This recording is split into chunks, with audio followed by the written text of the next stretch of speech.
Bienvenue à tous dans cette nouvelle vidéo et on se retrouve pour une nouvelle analyse sur les Pokémon de la huitième génération. Et après quelques jours, hein, puisque ces derniers jours je n'ai pas reposté de vidéo, parce que j'ai mon planning évidemment de mon côté qui bouge, mais on va continuer évidemment. De toute façon, on peut prendre son temps évidemment.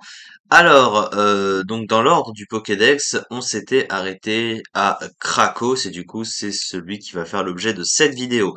Alors Krakos, qu'est-ce que c'est? C'est l'évolution de Poulpaf, hein, qui est cette espèce de petit poulpe, hein, forcément, avec des points boxeurs là qu'on peut voir juste ici. Ah, c'est vrai que quand on le voit et par rapport au type, c'est vrai que c'est pas très logique, hein, parce que c'est un poulpe et il est pas de type eau, mais du coup, comme à la base il a des gants de boxe, donc du coup le type combat est logique, mais il a pas de type eau, hein, ce Pokémon. Alors du coup, on va s'intéresser un petit peu à lui en stratégie, bien sûr, c'est le but de cette vidéo. Alors qu'est-ce qu'il vaut à ce niveau-là? Alors le type, du coup, il est de type combat pur, le type combat, qui est plutôt un bon type, hein, c'est même un très bon type en stratégie. Il est assez équilibré. Alors défensivement, il a trois résistances très utiles, hein, au type insecte, ténèbres et roche. On retrouve la résistance à demi-tour, la résistance ténèbres, c'est notamment sabotage ou coup bas ou des trucs comme ça. Donc c'est plutôt pas mal. Et une résistance au piège de roc qui est toujours très pratique en stratégie évidemment. Les pièges de roc font partie des capacités les plus stratégiques du jeu. Voilà. À côté, il a trois faiblesses qui sont gênantes, hein, évidemment, type fée, vol et psy. Donc donc le type combat est un petit peu ambivalent à ce niveau-là, hein. C'est-à-dire que t'as trois bonnes résistances mais trois faiblesses aussi à côté. Offensivement, c'est un bon type, hein. Le type combat est surtout un stab super efficace sur le type acier, ce qui est très fort en stratégie. On le sait, c'est un des trois types de coverage les plus populaires à ce niveau-là. Et même entre le type feu et le type sol à côté, en général, les attaques de type combat sont celles qui sont le plus populaires en stratégie qu'on va croiser plus souvent, même si le type sol arrive pas très loin derrière. En tout cas, ça fait partie des attaques que tu aimes bien avoir. Par contre, pour ce qui est de la couverture de type, le type combat, c'est pas un type incroyable hein, parce qu'il reste résisté par beaucoup de types. Il est résisté par les types poison, insecte, le type spectre y est évidemment immunisé, le type vol, il résiste, le type fée, il résiste. Donc t'as beaucoup de types de Pokémon qui peuvent naturellement quand même résister au type combat. Il y a trois, vous voyez le nombre de Pokémon qui résistent, hein, il y en a énormément, énormément, énormément. Il y a beaucoup de Pokémon qui peuvent venir sur des attaques de type combat, ce qui fait que tu as besoin forcément de coverage à côté pour aller avec le type forcément. Euh, D'autre part, bah, il n'a pas de double stab ce Pokémon, c'est-à-dire qu'il ne profite pas d'une puissance offensive supplémentaire avec un autre stab, ce qui aurait été plutôt mieux avec un Pokémon offensif comme lui.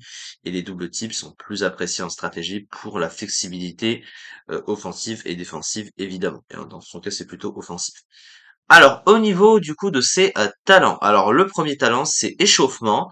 Échauffement, qu'est-ce que ça fait? Ça immunise le Pokémon à la paralysie. Qu'est-ce que ça veut dire? Bah, quand tu te fais paralyser, t'as une chance sur 4 d'attaquer. Donc, du coup, tu vas avoir du mal à attaquer à chaque tour.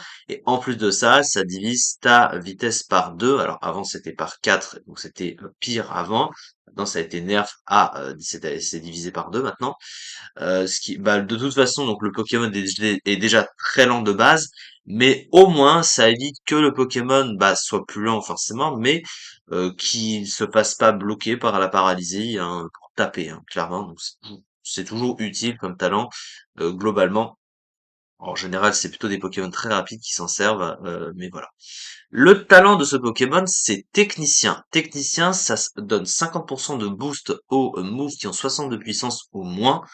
Est-ce qu'il en profite vraiment? Pas vraiment. Si tu compares à Sidiox, qui évidemment est un des plus connus avec ce talent, bah il a le combo piste-au-point, stabé et technicien avec cette très bonne attaque. Du coup, c'est mieux, c'est plus fort et surtout t'as plus de trucs qui en profitent. Il a aussi Piqûre qui en profite, qui est un autre stab. Du coup, t'as aussi Aéropic qui en profite. Lui, il y a vraiment pratiquement rien qui va en profiter, même pas d'attaque de type combat puisque ce Pokémon n'a pas accès à Mach Punch, hein, ce qui est assez bizarre d'ailleurs pour un Pokémon combat pur comme lui, parce que Chapignon par exemple, qui a Mach Punch, qui a Technicien, du coup, est très très fort avec ce combo, mais lui, la seule attaque de Move Pool qu'il va avoir pour profiter de technicien, c'est Centrifugifle, qui est une attaque de type ténèbres, qui a 60 de puissance. Donc du coup, qui en profite, ça fait quand même 90 de puissance, donc c'est un pseudo stab, mais c'est une attaque qui est pas stabée déjà d'une, et puis elle a pas d'effet secondaire. Alors c'est vrai que c'est pas forcément ça le principal, mais par exemple Mac Punch et Piste au Point, ce sont des attaques de priorité. Ça veut dire qu'elles vont taper avant le Pokémon adverse, et comme ce sont des Pokémon lents, les deux que je viens de citer, bah c'est pratique. Alors que lui, il est très très lent, mais centrifugiste n'est pas une attaque de priorité. C'est-à-dire que tu resteras très très lent, même avec ça. Vraiment, technicien, c'est pas fou, clairement, s'il en profite pratiquement pas, hein, avec une seule attaque. Et d'ailleurs, dans son pool, bon, c'est ce qu'on utilise pour augmenter un peu sa puissance sur un move, puisque ça lui fait un stab supplémentaire, un pseudo-stab supplémentaire. Ça veut dire que bah, c'est comme si qu'il avait un stab sur une attaque ténèbres, donc, comme si qu'il avait les deux types, en fait, on va dire, en termes de puissance ajoutée. Donc du coup, c'est plutôt pas mal, sachant que le combo Combat Ténèbres est très fort en stratégie, hein. On connaît la puissance de Pandarbar ou de Chifours, bien sûr. Ça fait très très fort. Il y a aussi, voilà, vraiment cette puissance. Il y a comment il s'appelle, le Bagaïd aussi, hein, qui profite de ça. Donc c'est plutôt pas mal à ce niveau-là. Voilà. Alors, ensuite, les statistiques de ce Pokémon, et c'est ça qui va faire débat, évidemment. Alors, qu'est-ce qu'il a globalement? Alors, son attaque est de 118, donc c'est un type combat qui tape plutôt fort, moins fort que d'autres Pokémon de type combat, c'est ce qui va rentrer dans la balance, évidemment, hein. Il va vite être très comparé à beaucoup de Pokémon de type combat, et c'est un peu ce qui le flingue complètement en stratégie. Son bulk, il n'est pas extraordinaire, mais il est globalement correct pour un Pokémon offensif, hein. Il a 80 en PV, 90 en défense, 80 en SPDF. C'est pas un bulk de fou, clairement, mais c'est un Pokémon, on va dire, un bulk suffisant pour ce qu'il fait. Son attaque spéciale, 70, c'est évidemment mauvais, hein, alors que pourtant il a des petites attaques spéciales, mais il peut pas vraiment s'en servir du coup. Et le problème, surtout, c'est la vitesse. 42 de vitesse, c'est vraiment très très lent, hein, pour le coup, pour un Pokémon offensif. Il n'a pas accès à de bonnes priorités. Alors il a Kuba, il en a une, hein. Il n'a pas aucune priorité, il a Kuba. Mais clairement, il aurait profité par exemple d'un petit Mac Punch. Un Mac Punch stabé avec technicien, par exemple, ça aurait été mieux, hein, clairement. Mais 42 de vitesse, il est dépassé par de nombreux Pokémon, autant défensifs et offensifs. Donc des Pokémon défensifs qui peuvent venir sur ses attaques. Comme il tape pas non plus extrêmement fort, bah du coup 118 ça reste pas incroyable, hein. T'as beaucoup de types combat. Les types combat tapent très très fort, hein. De base ils sont tous orientés très offensifs et ils se concurrencent beaucoup entre eux. Et lui du coup bah il souffre beaucoup de la concurrence, hein, ce Pokémon, clairement. Alors maintenant, on va s'intéresser à son move pool. Alors, sur le plan des attaques de type combat, globalement, il a pas trop de soucis. Il a globalement les attaques classiques. Il a close combat, évidemment. Il a Vampipoint qui permet de récupérer des points de vie, même si ça tape moins fort. Surpuissance aussi, également.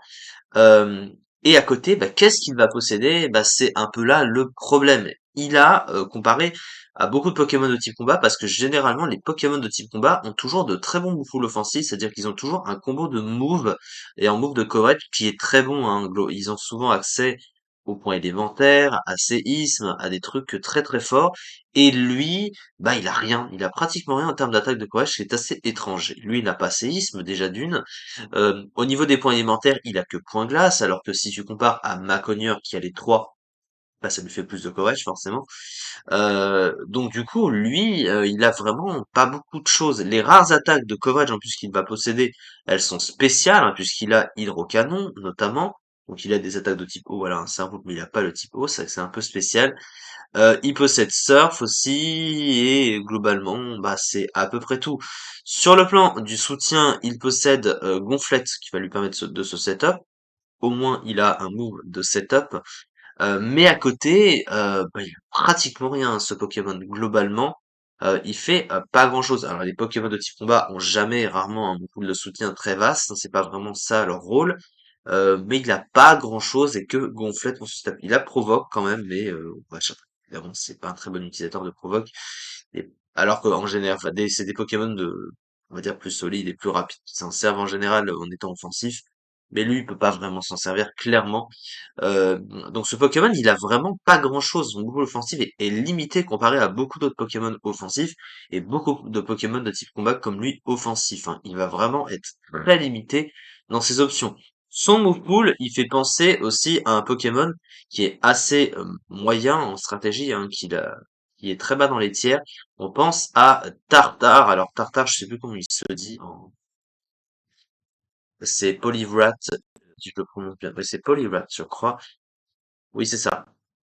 Alors, du coup, bah, on voit que les stats sont un peu similaires quand même. Alors, il tape moins fort, mais il a plus de bulk, il est plus rapide aussi, et il est type au combat, et ses moves, bah, ils ressemblent un petit peu à ce Pokémon, sauf que lui, bah, il a plus d'attaques intéressantes. Vous voyez, lui, il a Séisme pour le coup, il a Darkest Lariat qui ignore les boosts de stats aussi, il a Poison Jab pour passer les types faits, et du coup, lui, il a aussi le combo, le seul à avoir le combo Glissade plus Cogno hein, qui booste l'attaque de 4 crans et qui fait perdre des points de vie en échange, mais avec Glissade, si t'es sous la pluie, bah là, il va être plus rapide que la majorité des Pokémon, et du coup, il peut se faire un peu plaisir avec son combo offensif. Lui, il est très bas aussi dans les tiers, mais vous voyez qu'il ressemble un petit peu à Krakos. Mais lui, pour le coup, c'est un peu le tartare des sous-tiers, quoi. C'est vraiment très très bas. Et ce Pokémon est donc vraiment dans beaucoup de concurrence des Pokémon de type combat qui ressemblent à ce Pokémon. En mieux, il y en a des tonnes. Qui tapent plus fort en plus de ça. Si tu compares à Betochef qui a une priorité, il a Mach Punch Stabé, il a 140 en attaque. Voilà, donc déjà c'est beaucoup plus fort. Puis ce n'est pas tout, hein, il y a aussi bah t'as même Galam, Galam qui est plus fort, Brazegali évidemment, Mouscoto évidemment, Cobaltium évidemment, il y a aussi Lucario, Pandarbar, Terrakium. Bref, il a de la concurrence et lui, c'est un des plus mauvais Pokémon de type combat de tout Pokémon, hein, on peut le dire assez largement. Euh, Parce que vraiment, il a pas grand-chose pour lui en fait, comparé à d'autres types de combat, il est vraiment très décevant ce Pokémon. Alors, une très bonne attaque. Alors, il a une attaque signature aussi, je l'ai pas mentionné d'ailleurs. Par contre, cette attaque signature est intéressante, mais le problème, c'est qu'il y a que lui qui la possède, et bah, comme il est pas bon, bah du coup, c'est dommage, hein. Il a Octolock, qui veut dire Octoprise en français. En gros, c'est une attaque de soutien qui trappe l'adversaire et qui lui fait perdre un cran de défense et de SPDF à chaque tour. Ça veut dire que tu peux bloquer un Pokémon et lui faire perdre des défenses et derrière pouvoir le gérer.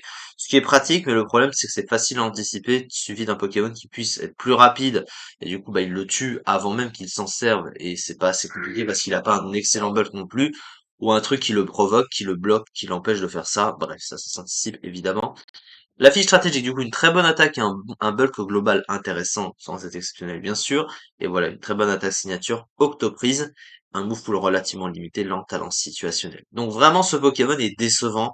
Il n'a pas grand-chose pour lui, et pour un type combat quand même qui crée normalement la puissance, clairement, il aurait mérité beaucoup plus que ça. Mais regardez hein, plutôt, hein, le mois dernier, il tombe 140e du ZU, hein, il a 0,06%. C'est juste terriblement triste pour un Pokémon comme ça, mais c'est le sort de ce Pokémon, malheureusement.